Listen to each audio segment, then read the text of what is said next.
contrary to what we think, alcohol is not a rite of passage for teens. We tend to tolerate it. We tend to say, oh, but kids are gonna drink. Many of us say, I drank and I turned out okay. Well, some of us have not turned out as okay as we think we have. And if we did turn out okay, it's by the grace of God that we turned out okay. Because again, nobody knows when they take their first drink or their second drink or their third drink whether they will end up having a problem with alcohol. There is no such thing as drinking responsibly as a teenager. So some tools for adolescent prevention. Start your discussions early. When you talk about things with your children, as long as you do it in an age-appropriate way, no age is too young to start laying the foundation for prevention. Provide accurate information. And that means you have to educate yourself first. Make sure you know all you can. I'm always amazed at how much we don't know about alcoholism and alcohol abuse. And so educate yourself. Set clear expectations. 0 tolerance for kids. No drinking. Teach the dangers of underage drinking. Help your teen make good decisions about alcohol. Teach your teen how to resist peer pressure. This is something you can do by providing concrete strategies, things they can do in the face of a particular situation. And you can brainstorm with your teenager about these things. Teach your teen how to say no and rehearse scenarios. Let them practice it. Many of us, when we talk about role modeling and setting an example, many of us don't know how to say no. And again, it's not just about alcohol. It's about when you're busy, and someone asks you to do a favor and you don't say no, even though you're stressed out and, you know, clearly it's not a healthy thing for you to add one more thing to your plate. So anytime we set boundaries, anytime we teach how to say no, by doing that ourselves, we're laying the foundation for a child to be able to say no and make good choices. Never give a teen alcohol. It's illegal. Don't allow your teen to attend parties where alcohol will be served. This is a time where being polite shouldn't be the driving force. Many of us, I have a 21-year-old daughter, and I remember when she was in high school, you know, many parents would say, oh, I can't call the parents and ask them if there's going to be drinking in their home. They'll get offended. And so this is a time where it's very much okay and necessary to get to know the parents of the teens and to ask those uncomfortable questions. Will there be drinking in your home? What is your philosophy about that? What do you practice? Stress the importance of never drinking and driving or never getting in a car with somebody who has been drinking. One of the things I tell my teens when I talk with them is, and I encourage parents to be open to this, is have a no ask, no get in trouble kind of policy. If your child calls you from a party and says, Mom, please pick me up, you just go pick them up. So encouraging them to make a good choice and not be afraid that they're going to get in trouble, or if they tell you that their friend was drinking, that their friend will get in trouble. Set a good example. Help your teen find ways to have fun without alcohol. Get them involved in extracurricular activities early. Help your child find what they're good at. Help them develop a passion for something. Help them to cope with boredom.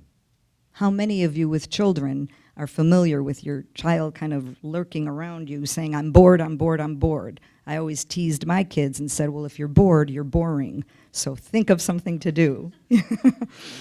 And that's not to say, Father, that adults can't responsibly have activities, parties, and enjoy a glass of wine or a glass of beer.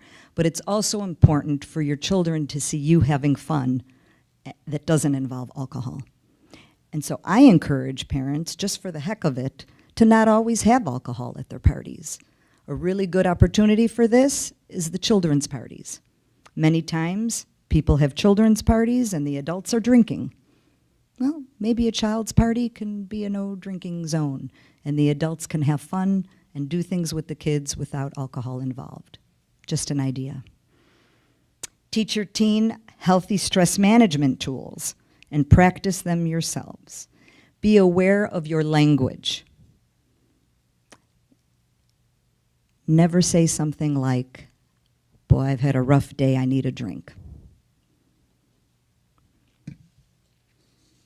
Find ways to wind down at the end of the day that are visible to your children, so your children see this is how we wind down.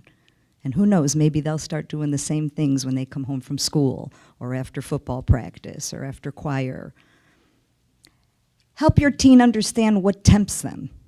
So this requires an open dialogue with your teen, for them to talk to you about when they are tempted to have a drink at a party, what's the reason? Is it to fit in?